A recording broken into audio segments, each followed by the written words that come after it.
You know, I think about us, the three of us, what we could be. I think about it all the time. Please. It's terrible. No, it's not. I know June. She's my friend. I care about her. How's your day going? You look pretty. Thanks. I wore it just for you. Her father's a driver named Nick. He helped me to survive. Yes, you can, because I can't lose you. I'm not gonna let anything happen to you. What about you? Your girlfriend is a badass. Welcome to Above the Garage, a Nick and June, the Handmaid's Tale podcast. Hi, friends. Welcome to our deep dive into season 1, episode 6 of The Handmaid's Tale, entitled A Woman's Place. Let's do our round of introductions. Hi, I'm Dee Dee. Hi, I'm Scarlett. Hi, I'm Ginger. Hi, I'm Marigold. And I'm Kate. So, it's funny to me in the opening where June's voiceover, she says, she's going over what her and Nick did. And she goes, sorry, Nick, it can never happen again, which just makes me laugh because obviously this was the start of everything for them. And we know it happens again many times. Why do you think she even said that, though? Like, she's just starting to feel rebellious. She obviously had a very nice time last night. Why do you think she's even lying to herself? I mean, like, she's risking her life to do this, though. Right. So, like... She had that little same voice as at the end when they're walking out to that 80s song, does he care? I think he does. She's like, sorry, Nick, it can never happen. It's a little, like, sexy Gilead romance internal monologue. It's bullshit. It's bullshit. I said that once, reason, and I'm still married. Mm-hmm. Real life experience there. I think she just knows she's doing something wrong because they can get killed. So in her head, she's like, yeah, that's not going to happen. But maybe it's more of like yeah, that's not going to happen. Even though her head's like, yeah, fuck yes, it's going to happen again. Yeah. Good luck with that, sweetheart. Like, we're on season 4, not going so well for that. It's going so well. Although, we could use more sex, too. I think because we didn't get sex scenes in 3 and 4, we should get 3 in season 5. 1 per episode. So there's going to be 10 episodes or 10 sex scenes. That works. They are going to have a sex scene. Like, they have to, right? There has to be. It's been literally like 3 years. But this is why we need one, though, because Nick is like, he's like dying of stress. Like episode 9 makes me ill because he's so stressed. Please let the boy get laid. And obviously Jean needs it too. She needs it too. So like, let them do it. Listen, right? We have lived on scraps. On a more serious note. I was very serious about all that. Oh, I'm serious too, but I guess more on a depressing note. So I had this thought while I was watching this episode, like, Gilead really isn't about children. And I thought back to 403 with Lawrence and June and saying that Gilead is just window dressing. It was never about the children. Because I was thinking, like, okay, if it was really about getting women pregnant and repopulating, they would have any fertile man impregnate a woman. I know that sounds terrible, but like, honestly, like, just line them up, like, try to get the woman pregnant, like, or just let them fuck the lawn boy, like Nick and Jim. Like, sorry, but they should have kept Luke in this case. They know that Luke is fertile. Yes, all the fertile. Yeah. Yes. But especially because it seems like it seems like everybody knows that these commanders are sterile. Right. Like, this doesn't seem like it's like a badly hidden secret. Right. Mm-hmm. So if that's the case, then obviously they don't care because you have a bunch of sterile men raping women every month. And of course it's not going to work out. Of course you have to get a lawn boy involved. It's never been about the babies. It's about getting to fuck imprisoned women. Yeah. And doesn't Lawrence even say it's about power? Yeah, it's about power. I think it's never been about children. power. He said it's never been about the children. It's about the power. Yeah. Damn, yes. It's also kind of like about class, I guess, as well. Yeah. Like, they wouldn't let a guardian, try to impregnate a handmaid or a driver. It has to be these commanders. And so again, back to the like Puritan kind of like colonialist white supremacist shit, right? It's like our bloodline is more pure. Exactly. What does they say later in the Jezebel's episode? All the fertile women must be rounded up and impregnated by those of us. Women, certain status, or something like status. that. Yeah, that's what status. Because like Nick would be the equivalent of a mutt, right? Like, he's not a purebred. We can't allow that. We're going to have this pure bloodline. It's very Aryan. It is. So the outside the embassy meeting was the first hand touch of that sort between them, of many to come. But I actually really, really love the finger touching. I love that they get so much out of just that little thing that's giving them no sexual satisfaction, but clearly their connection is so strong and so electric that it right. does a lot to them. It takes their breath away in the scene. If they're crossing a room together, they do it. If they're, even in season 3 when they're, he's a commander and she's angry, because she's allowed to be angry around him, and he lets her, and he leaves the room and he waits for her because he always does. He's like, I hope she comes down, and she opens the door, and immediately they both know that they're going to reach each their hands to each other. You can tell he knows that her hand is going to come around the edge, and I don't know, their hand touching it's very meaningful. You know what, I think it just shows because I realized when I was watching season 2, episode 8, that episode, there's really not a whole lot of Nick and June, but at the end, Nick comes to Serena and June and tells them that Fred wants to see them in his office. Mm-hmm. And then as she walks by, she just barely touches his hand. And it's just amazing to me how just a tiny little hand touch, it's you can feel the electricity between them. Right. Yeah. It's insane to me. And it just shows how they can literally just brush hands and everybody's sitting here sweating, and it's powerful, but it's powerful, and it revives them. They are having a spiritual connection through their fingers, like magnets. Of course they always reach for each other. Right. Just crazy after just one night of sex, they're so connected. Yeah. But it's interesting you say that, because when you watch them do the finger touch, I mean, the camera's on both of their faces and both of their eyes are closed, and you can tell they are affected. Yes. So, yes. I mean, I feel it really was tantric sex for their fingers. Twin flames. Yeah. Somebody in this group called them twin flames, and I love that because I think that was Wanda. Twin flames. That just sums them up perfectly. Season 3 also, in front of the camera. I think we talked about this in a recent episode too. They touch fingers in season 3 in DC when, but it's really funny because he's literally Fred's literally taking a picture. But I feel again, it's it's funny how we, usually when you're watching a couple like this where they have this epic romance and you're in love with them, usually you get the sex scenes, the hallway kiss scenes, stuff like that. And here we are living on these scraps of of hand touches. But the thing is we're living off of that, but those moments are just as powerful as sex scene, even in DC, when he touches her hand when they're standing in front of the angel wings thing, you can tell obviously they miss each other, they want each other, and he just touches her fingers for a second and she's glowing, and you can tell that keeps her going, just like the bridge scene, they do their thing and that pushes them on to keep going. Strength to keep going. It does, because their connection is spiritual and not just physical, because being able to physically touch means that we are both still alive, we are both safe in this moment, and we have somehow against all odds found each other again.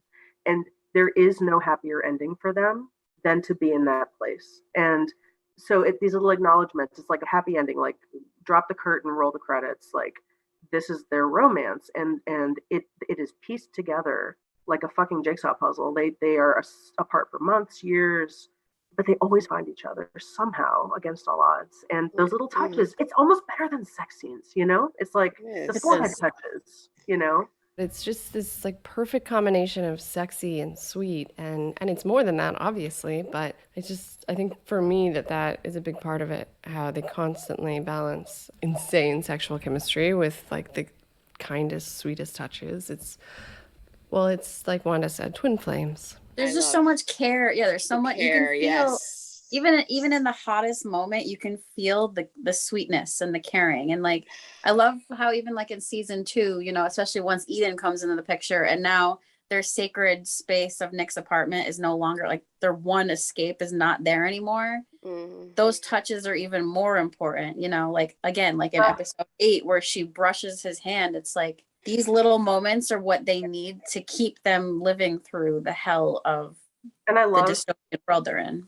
So her name is discussed a lot in this episode. While she tells the ambassador that she doesn't use her given name anymore, she then gives it to Nick, who will call her nothing but that for the rest of his life.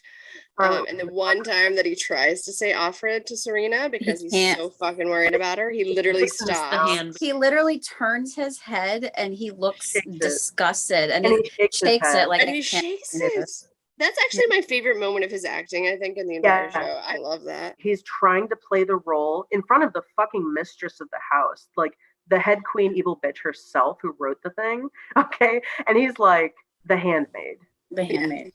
And when she says to the ambassador, when she asks her given name, I don't use that name anymore. That made me flash forward to the season 4 finale when she's visiting Waterford, Fred, in his cell, which is quite lovely, by the way. And he says, can I call you June? And she says, that's always been my name. And then that also reminded me in this episode when she's in Serena's bedroom and she's touching the bedpost, like we were talking about in the previous spoiler-free. It reminded me of the same finale, the same scene when she's in Fred's cell and she walks around like touching everything, which is kind of a power move. And she was wearing black in that scene in the finale, which is the commanders wear black. Mm-hmm. When she was in Serena's room, like touching the bedpost, the first thought that came into my mind was in season 2 with the Boston Globe when her and Nick are fighting and he calls her the rebel handmaid commander. Like in my head, I'm like, here she is. Here's the rebel handmaid commander. She's scoping out the bed, like trying to put herself in Fred's shoes. Like it's there. It's there. So yes, rebel handmaid commander. They don't drop a single detail in the show that doesn't come back. It is symmetric and beautiful. So think about this then. In 4-9, when she goes to meet Nick, she has been living in baggy ass sweatpants with her husband. And she puts on makeup twice. Once is to go testify in front of like the UN or ICE or whatever. That's not it. It's the International Criminal Court, ICC. Anyway, she does her hair, she does her makeup. She's trying to impress Nick. And she wears a red dress, which is kind of like she wants him to remember her the way she was with him. Oh, and she says that to Serena, red is my color. And Serena says it's lucky in this episode. So like, there you go. There's that parallel right there. Red is her lucky color. So also owning her darkness, owning that broken past part of herself. That's part of trauma healing, is like integrating the part of you that went through the thing. That's awesome. Right. Yeah, and it's different from the first time when she tried to escape, when she like cuts her ear tag out and burns her clothes and and now she's taking it a very different way, and I think she's merging them because that is somebody that it's a huge part of herself. I think it's interesting how June has gone through trauma and she has kind of accepted it as part of herself, but then if you look at like Moira, I feel like she tries to reject that part of herself, but she's also had a couple of years to heal in Canada. So it's just interesting how people who have trauma deal with it differently, For sure. I mean, it's such a fascinating part of season 4. Oh yeah, it is such a great job. I'm so glad that they gave faces that some people want to move on. Some people want to be healed and be done and move on and have a new life. And that's Moira. She's dating. She has therapy where she talks about it, but then she kind of walls it off and tries to function and have a full life. Then there's Emily, who's a damn mess, of course, as I would be in her situation. And I hope we get to follow her more in season 5. She's amazing. But there is no right way to be traumatized, and there's no right way to heal from trauma. And I love that June refuses to be quiet. What's that line? Why can't we be as furious as we feel? And I like that they show that contrast between the three of them, because I think a lot of times people think there is one right way to grieve or to heal or move on, and there's not. And you have 3 different arcs. Well, people want people to heal in a way that they're comfortable. Like they don't know how to deal with the victim, so they always tiptoe around them. And they expect them, like, you need to move on. You can't stay there, because they don't want to talk about it. I liked how they played anger in season 4. You can't stay in anger, obviously. You can't go killing people. I get it. But the way that they did it, anger is a valid emotion if you know how to control it, if you know how it fills you up, and it's part, like, you can't hide it you're going to feel it. It's obvious that you're going to be angry after everything that you went through. I loved the way they handled Emily's aunt hanging herself. And then some of the people in the group go like, "Oh, I'm so sorry, that must be hard." And she's like, "No, fuck her. Glad she's gone." She doesn't have the expected response. Her response, her real feelings are ugly and raw sorry to interrupt you. I just realized that the aunt hung herself like they hung the Martha that Emily loved. You know, so of course she's not going to be sorry. I have like a big rant on Serena, but I don't know if you girls, yeah. you guys want to get into it. One thing that I've noticed from the many times I've read different opinions on the glorious internet is how people seem to forget, and I think I mentioned this in the spoiler-free version, Serena's involvement in the whole mess and how they feel that she's going to be redeemed. And I felt that watching season 1 and season 2 that maybe, you know, she was going to be redeemed at some point. And when you watch it at first, you see her kind of bonding with June, but then Tina said in one of the few episodes, it's always because June has something that she wants. So she's nice when she's able to get or manipulate people. And we see all that all throughout the season, especially in season 4. It was more centered in season 4, and it was obvious that she's not going to change. And it calls my attention because obviously we know this show is a feminist show. It's about women empowerment and women's solidarity. And usually I feel that a lot of women think that you can't criticize other women because then you're not feminist enough. I mean, I've been questioned a lot on social media whether I'm a feminist enough because I like Nick Blaine's character and I don't really bond well with Luke, or because I'm, you know, really hard on Serena. But I can't really empathize with a woman that's willing to betray her own and take my rights away. Like I just can't do that. So sometimes women promote patriarch views, and actually women have done that for years, you know, generations after generations, we've changed that. But a lot of women survive on that and strive on that. And that's the problem. And they pin us against each other because that's what they do, just like they do with the handmaids, you know. They make them distrust each other. So women distrust each other. We don't know exactly. We're always like, you know, maybe she's pretty, she's not pretty, maybe she sings better than me, she makes more money than me, she's a better mother than me. Well, you see it when they have them sit in the chair and they point at each other and say, like, you know, like, there you go, right there. So I think people kind of are not understanding, you know, exactly what feminism is. Like, you can't really applaud a woman just because she's a woman, just like you can't hate men just because they're men. Like, we have Fred. Fred is a perfect example of a weak, insecure man that needs to control women to feel like a man. And then we have Luke, that is just a product of being raised in a patriarchal society. Nothing that he does is malicious, but he does it. It's there. And the things that he does, we're told to kind of brush off. And then we have Nick, which is, again, comparing him to all the other three, brings so much to the table, and how a man should, you know, look at you, take care of you, give you space, and understand you. So you don't hate men, and you don't have to applaud all the women just because they're women. That's what feminism is. You know, you need to find your allies. People forget that in social media. So that was my rant. Thank you. No, being a woman doesn't make you a feminist. Helping women makes you a feminist. Nick Blaine is a feminist because he helps women. Serena Joy, a woman, is anti-feminist because she enslaves women. She profits off of women. I just think that I don't understand how people think she can be redeemed after forcing or manipulating Fred to violently rape June with the excuse that she's going to, you know, get the baby, when she was just pissed off because June won at the little game. Like, how do you come back from that? Like, how? My problem with that rape, though, is it disproves her defense in and of itself, because June's already almost hemorrhaged and lost her baby, and so she's actually endangering the baby. Like, not about babies, it's about power. Enormously. Exactly. I mean, but she does that the whole time June's pregnant, even in season 1, like it was episode 3, where she's being tased or whatever, cattle prodded. I mean, I guess she kind of helps her there. Like, even when she's pregnant, though, she is constantly, I mean, she's mentally abusing her. She's physically abusing her. I mean, she takes the damn pregnancy test and she's smashing her head off the wall. Like, these are not things that are going to help a baby grow. Or even mentally, like, even just trapping her in a room for 2 weeks. You can't get pregnant when you're like the most depressed. Yeah. So she doesn't give a shit about babies, is all I'm saying.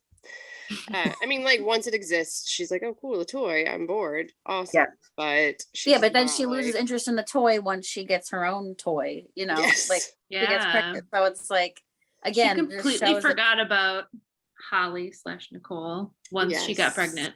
I mean, she got a foreign government. She got the Swiss involved and then immediately just drops her like it's nothing the second she gets pregnant. I'm surprised she hasn't won an award for her portrayal of Serena Joy. Well, like, she should.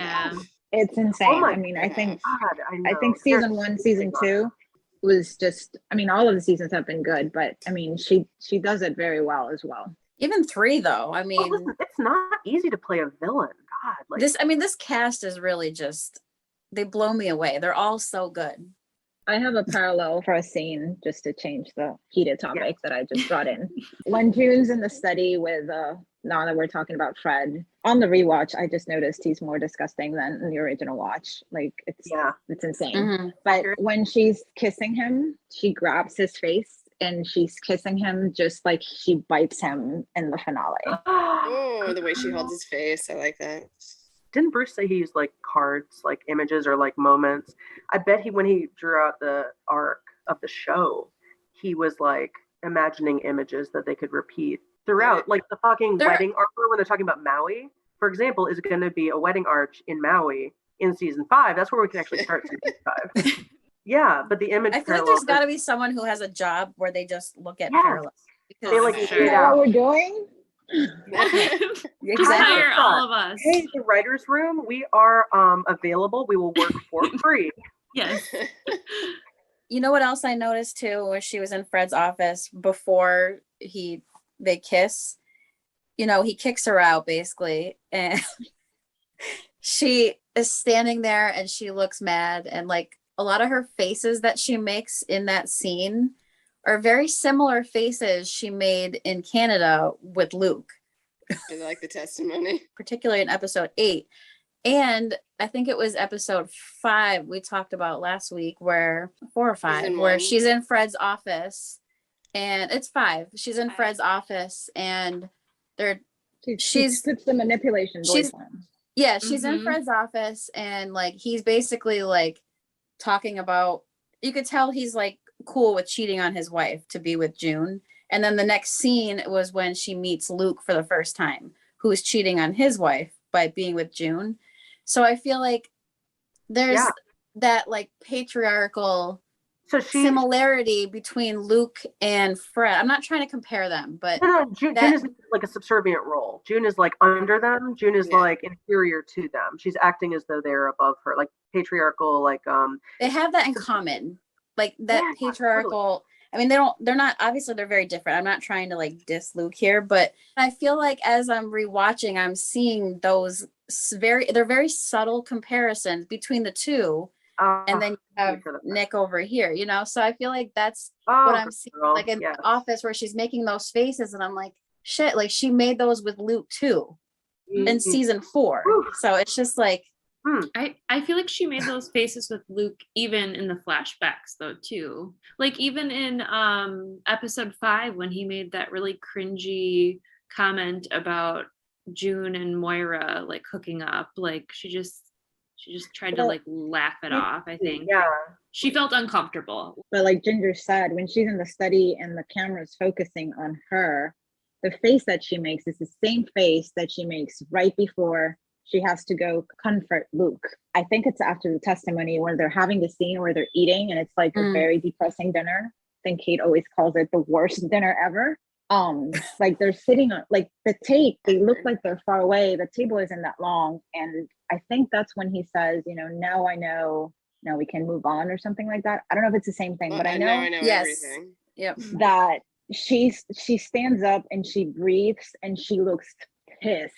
And then she switches and then she hugs him. And it's the same face she does. It's the same tactic where she puts on that like manipulation voice that like where she has to like stop, take a breath, and like put that mask on. Lizzie does that so consistently that it's actually a thing. We can see June turning off her soul. Like associating and saying like, they can have my body, they cannot have me. And she is not present for what they do to her. Did you guys imagine her acting like that with Nick? Like, you literally can't imagine it. I guess it's not really a fight, but kind of a fight where she goes to his apartment in this episode and, you know, she's venting. And then she even says to him, like, fuck you. And they're fighting and it's not even an issue. Her feelings are safe with him, even the Yes. ugly ones. Even I don't the have wrong to fake laughing at you and laughing at your awkward jokes. I don't have to fake that. I am real with you. This is me. And even in season 2 at the Boston Globe, where they have their epic fight, I love that fight because even though they're both mad, like they still fight fair. Like they're not afraid to raise their voice at each other. They're not afraid to say what they're really feeling, but they're still very fair about it. Like they still stop and listen to each other, and they still like hear each other out, and he still lets her do what she wants. And that's to me, like that's way more powerful to see that kind of fighting than to be like, oh, hey, I'm with Luke. We never ever fight. I also like that. Did you choose the actual wording of the Mexican ambassador? Like, did you choose this? And then fast forward to season 4 when Luke is talking to Moira and he's like, did she choose this? And fast forward to season 5 when she's going to choose Gilead over.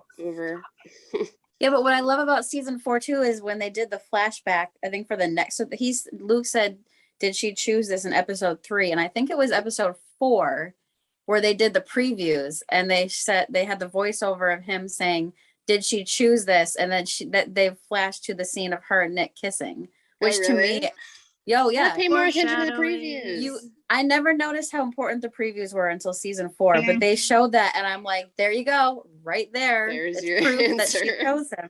Just like in this episode that we're talking about in the preview where they say like, what's there to what does he say? Like, what is there to live for? Love. And then it shows Nick and June. Like, again, there you go. Proof that they're end game from the very beginning.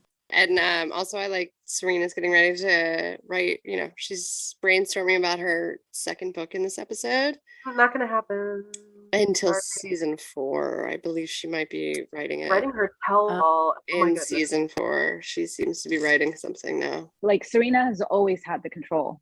And we're going to see it, throughout all the seasons, how she's the one behind the scenes controlling Fred, giving him his power, because Fred is not powerful. She's the powerful one, the one with the voice, the one with the ability to control the masses. And I think that's probably what's going to happen in season 5 is she's going to write a book. They had a cutscene, I think it was in either 8 or 9 with like women in handmaids costumes in 10. Canada. In 10? Okay. Oh yeah. Yep. Yeah. So like obviously like she has a following, so maybe they're going to use that as a plot point.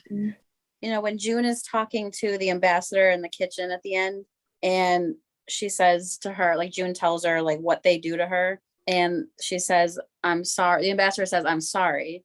And then June says to her, don't be sorry, do something, which I feel like that's June.